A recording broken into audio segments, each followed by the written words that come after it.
Welcome to Storytime, my little friends. The book for today is The Very Greedy Bee, written by Steve Smallman and illustrated by Jack Tickle. In a busy, buzzy beehive lived a very greedy bee. All the other bees worked hard making honey and cleaning the hive, but the greedy bee spent all day gobbling pollen and guzzling nectar. Slurp, slurp, burp. Slurp, slurp, burp. The greedy bee wouldn't share his nectar with anyone. He wouldn't even let a tired ladybug sit on his flower. "Find your own flower," he shouted. "This one is mine." And when, one day, the greedy bee found a meadow full of the biggest, juiciest flowers he had ever seen, he decided not to tell anyone. "Yummy," he buzzed. "Lots and lots of flowers, and they're all for me."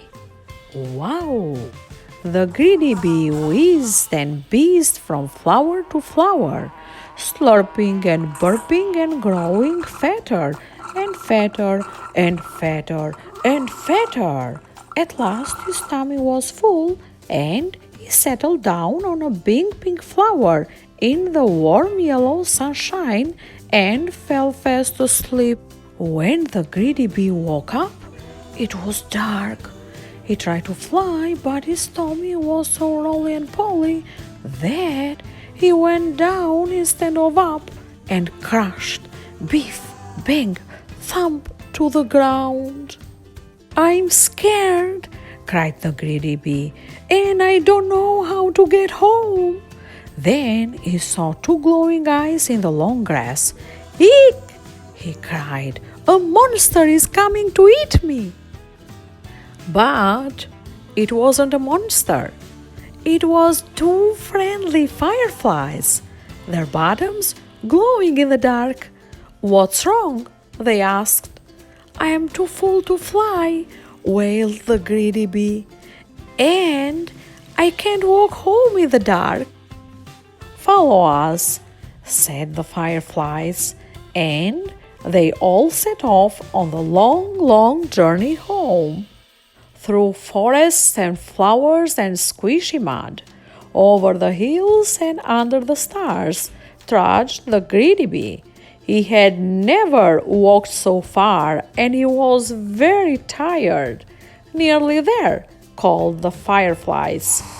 Then they heard the whoosh of rushing water. "I'm almost home," cried the greedy bee excitedly. "It's the stream!" And it was, but his hive was on the other side of it. "Oh no!" said the greedy bee, sadly flopping down on the grass. "How will I ever get across?" "We'll help you," said a tiny ant with a big leaf. The ant and his friends flipped the big leaf into the water. "Jump on!" they cried. Held by the fireflies, the greedy bee and the ants made their way splishing and splashing to the other side of the stream. "Hooray! I'm home!" cheered the greedy bee. "Where have you been?" asked the other bees. "I overslurped," said the greedy bee. "I would never have made it home if my new friends hadn't been so kind. Now I'm going to share my best honey with them. Would you like some too?" "Yes," said the other bees. "Let's have a party." Everyone enjoyed a midnight feast of yummy runny honey. All except for one, very sleepy, very happy, but not so greedy bee. The end.